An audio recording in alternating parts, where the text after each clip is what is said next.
This man accidentally proved that reincarnation is real, and what he discovered might change everything we thought we knew about life, death, and the soul.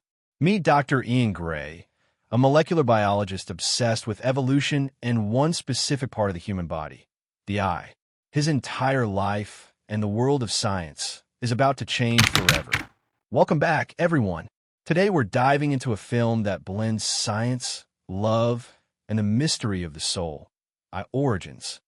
Dr. Ian Gray is a brilliant scientist with a strange hobby. He takes close-up photos of people's eyes. Why? Even he isn't quite sure. But those photos will soon become the key to a world-shattering discovery. Ian is working in his lab, trying to restore color vision in blind lab mice, and failing. Frustrated, he decides to take a break and heads to a Halloween party. There, on the terrace, he meets a mysterious masked woman. He can't see her face, only her eyes, but they're the most striking eyes he's ever seen. Entranced, he asks to take a photo of them. And just like that, they're instantly drawn to each other. Their chemistry is undeniable, so much so that they end up getting intimate right there in the bathroom.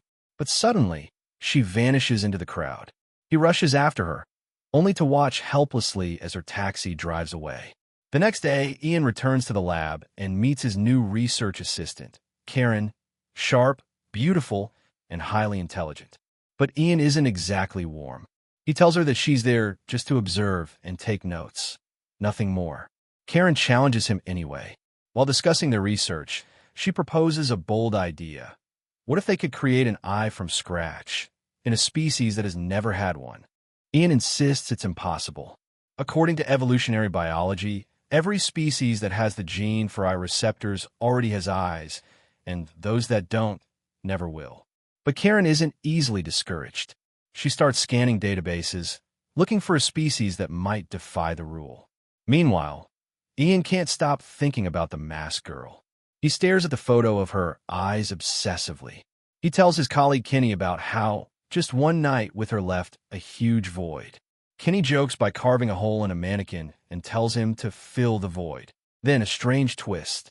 On a bus ride, Ian sees a giant billboard, and it shows those same eyes.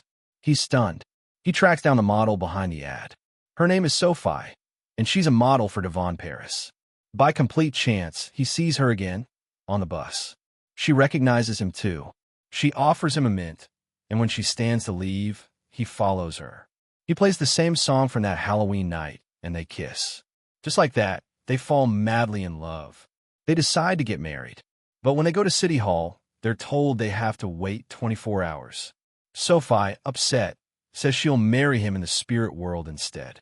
She's deeply spiritual, while Ian is a strict man of science. This contrast becomes a growing tension between them. Then Ian gets a call from Karen. She did it. She found a species of worm that can grow eyes from scratch. It's a breakthrough. Ian rushes to the lab, dragging Sophie along. In the lab, Karen and Ian are ecstatic.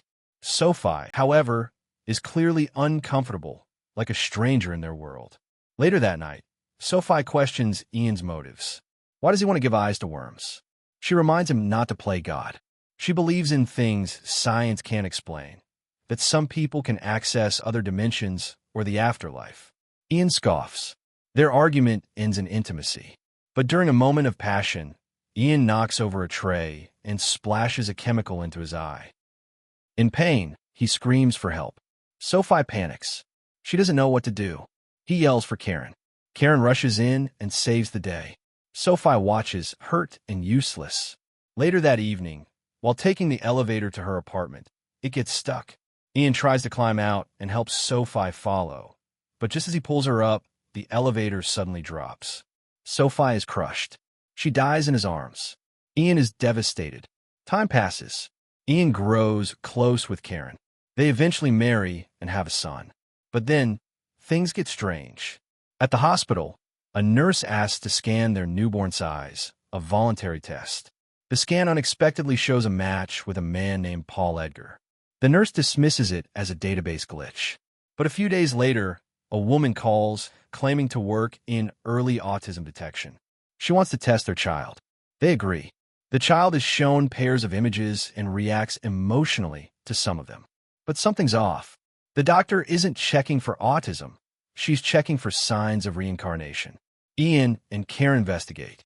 They track down Paul Edgar's family and learn he died before their son was even conceived. The implications are terrifying. Ian now has a theory. What if eyes carry memories of a past life? He scans his old photo database, the one filled with hundreds of iPhotos from years ago. And there it is, a perfect match. Sophie's eyes. The scan shows she was recently identified in India under the name Salomina, a little girl. Shockingly, her birth date is after Sophie's accident. Ian flies to India. He's hesitant, pressured by Karen. The neighborhood is overcrowded. Over 1 million people live within a few blocks. Finding this one girl seems hopeless. So he pays for a billboard with her iPhoto, offering a cash reward. Calls pour in, but none of them are Salomina. Just when he's about to give up, he sees her, standing beneath the billboard. He approaches the girl and shows her a series of image tests, groups of 3 photos, asking her to pick her favorite in each group. One image in each set is something Sophie loved. Salomina gets 44% right, statistically inconclusive. Ian is disappointed. He begins to walk away with her. Then, the elevator doors open. Suddenly, the little girl panics, cries, and screams uncontrollably. He hugs her tightly, and at that moment he sees it in her eyes. It's her. Sophie is in there. Somehow, she came back. And with that, the lines between science and the soul are forever blurred.